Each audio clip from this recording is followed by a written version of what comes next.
Koľko sérií by si mal za týždeň odcvičiť na hrudník, nohy alebo ramena, aby ti reálne rástli svaly a nie len ego? Niekto ti povie, že ti stačí pár sérií, iní ti povedia, že pokiaľ nerobíš aspoň 20 sérií za týždeň, takže nerobíš dosť. V tomto videu ti dám konkrétne rozsahy sérií pre začiatočníkov, mierne pokročilých, ale aj pokročilých naturálov a ukážem ti, ako si nájsť to svoje ideálne číslo. Najprv si vysvetlíme, prečo na počte sérií záleží a prečo ti automaticky viac práce nemusí priniesť viac svalov. Stručne, sval ti nerastie z toho, že si dlho v gyme, ale sval ti rastie z dostatočného objemu kvalitnej práce. A čo si pod týmto kvalitným objemom práce predstaviť? Práve ten počet kvalitných pracovných sérií, o ktorom sa dnes budeme baviť. Ak je tento objem príliš nízky, tak nemáš stimul. No naopak, ak je až príliš vysoký a ty cvičíš až príliš veľa, tak to tiež nebude znamenať, že ti budú svaly rásť najlepšie alebo optimálne. Ani jeden, ani druhý extrém nie je dobrý. To, čo chceš, je nájsť zlatý stred, v ktorom keď sa budeš pohybovať, tak ti budú svaly rásť rýchlejšie. Teraz si poďme povedať, čo je to pracovná séria a čo je to intenzita v tomto prípade. Pre nás a pre to, čo v tomto videu budem hovoriť, bude platiť to, že pracovná séria je taká séria, v ktorej si 1 až 3 opakovania od zlyhania. Zahrievacie série alebo pumpovačky, kde máš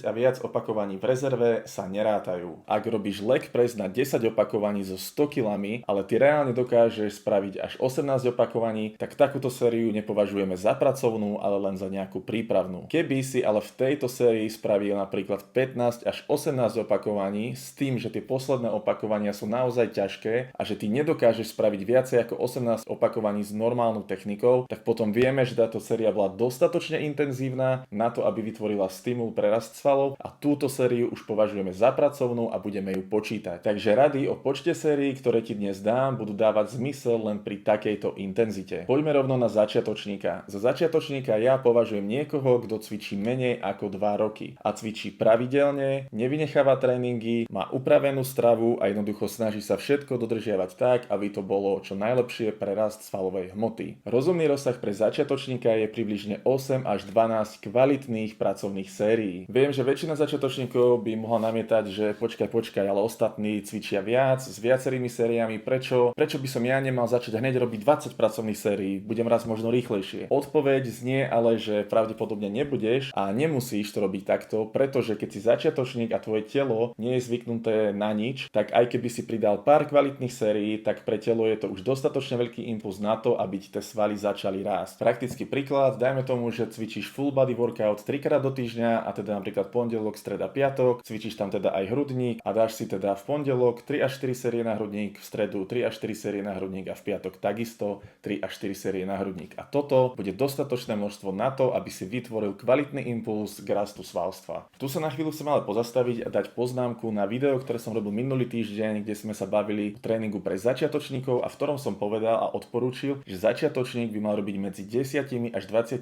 pracovnými sériami za týždeň. Prečo som povedal vtedy, že 10 až 20 a teraz hovorím, že stačí 8 až 12? Je to z toho dôvodu, že začiatočníci ešte reálne nedokážu technicky správne cvičiť a nedokážu vyvinúť ani takú vysokú intenzitu, aká by sa žiadala a o akej si dnes hovoríme. Inými slovami, 20 takýchto polovičatých sérií, kde není až taká dobrá technika a nie sú dostatočne tvrdé, môže mať pre začiatočníka rovnako veľký efekt na rast svalovej hmoty ako 8 kvalitných, naozaj oddretých a technicky správne odcvičených sérií. Takže to zhrnieme, pokiaľ máš nad sebou dozor, si začiatočník, nikdy v živote si necvičil, ale máš ten správny dozor, máš človeka, ktorý ťa naučí cvičiť tvrdo a kvalitne, tak ti stačí 8 až 12 opakovaní. Pokiaľ ale len začínaš, tak daj tomu aspoň pár mesiacov a skús radšej sa hýbať v tom rozmedzi medzi 10 až 20 sériami a keď si už budeš istý, že máš dobrú techniku a vieš to spraviť tvrdo a kvalitne, potom si kľudne zníž tieto počty sérií na 8 až 12 a uvidíš, že budeš rásť rovnako dobre. O chvíľu ti dám presný návod, ako si nájsť tú štartovaciu pozíciu a kde máš začať. Takže pozeraj do konca a čoskoro sa toto zvieš. Máme tu druhý stupeň a to mierne pokročilých. Koľko by mal mierne pokročilý naturál robiť sérií za týždeň? Za takéhoto človeka považujem niekoho, kto systematicky a pravidelne cvičí 2 až 5 rokov. Techniku už má absolútne zvládnutú, intenzitu taktiež a samozrejme má doladenú stravu aj spánok. Väčšina mierne pokročilých si môže všimnúť, že túto progres už spomaľuje a že už nerastú až tak rýchlo,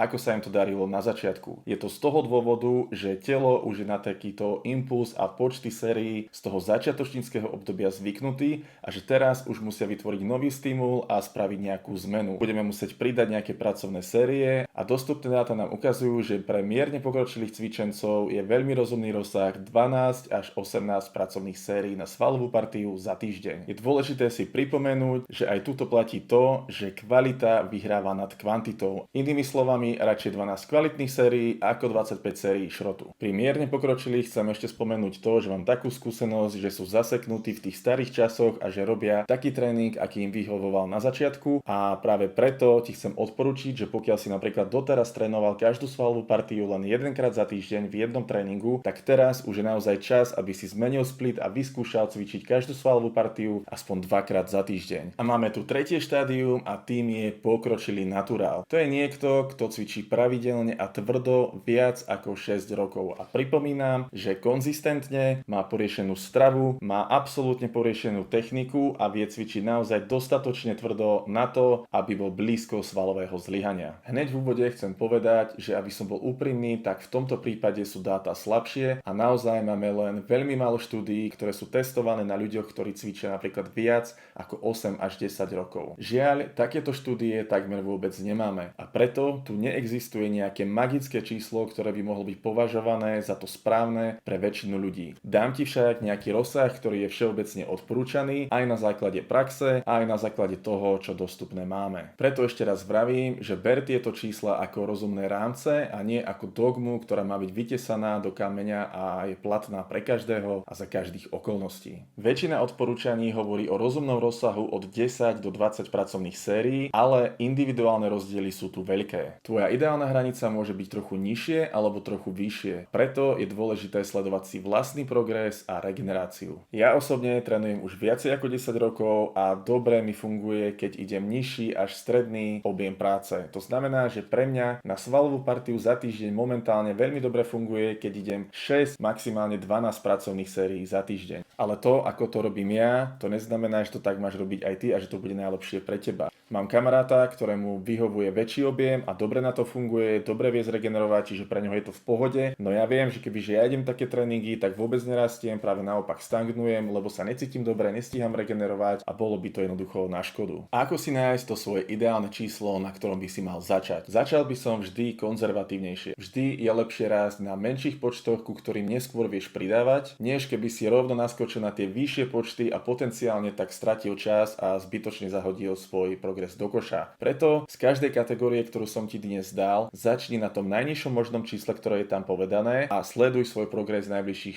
6 až 8 týždňov. Čo máš sledovať? Máš sledovať to, či silnieš, či teda dvíhaš ťažšiu váhu, alebo dokážeš s tou váhou spraviť viacej opakovaní, a zároveň to, ako vyzeráš, či sa teda zväčšuješ, ako sa cítiš a či stíhaš regenerovať. Pokiaľ stíhaš regenerovať, cítiš sa dobre, ale nevidíš na sebe nejakú zmenu, že by si rastol, tak potom vieš, že tento objem je pravdepodobne malý a ty potrebuješ pridať. V takomto prípade by som pridal 2 až 4 pracovné série na týždeň, zase takto šiel napríklad 6 týždňov a zase sa odsledoval. A ak to stíhaš regenerovať, necítiš sa zle, dobre spávaš a zároveň vidíš v zrkadle, že naozaj rastieš, zároveň ti rastie sila alebo tie počty opakovaní, tak vieš, že si na veľmi dobrej ceste a že možno toto je ten ideálny spot, alebo môžeš ešte ku tomuto skúsiť pridať ďalšiu sériu, možno 2, zase na 6 týždňov vyskúšaš a budeš vedieť. Na druhej strane, ak si rozbitý, si unavený, bolia ťa kĺby, cítiš únavu, tak vieš, že nestíhaš regenerovať, ten objem je pravdepodobne moc vysoký a teda mal by si ubrať o 2 až 4 pracovné série, vyskúšať to takým štýlom a zase spraviť vyhodnotenie. Preto je veľmi dôležité, aby si mal tréningový denník a zapisoval si svoj progres. Ako bonus si povieme najčastejšie chyby pri pridávaní sérií. Prvá chyba, pridávanie sérií bez kontroly intenzity. Ak len pridávaš série, ale nekontroluješ to, či si blízko svalového zlyhania, tak sa pozeráš na zlú premenu. Druhá chyba je neustále menenie tréningového plánu. Keď neustále meníš tréningový plán napríklad z týždňa na týždeň, tak jednoducho nevieš, na čo sa tvoje telo vie reálne adaptovať a nevieš si odsledovať ten progres. A tretia, najväčšia chyba je to, že kopíruješ tréningový plán profíkov. Musíš si uvedomiť, že väčšina profíkov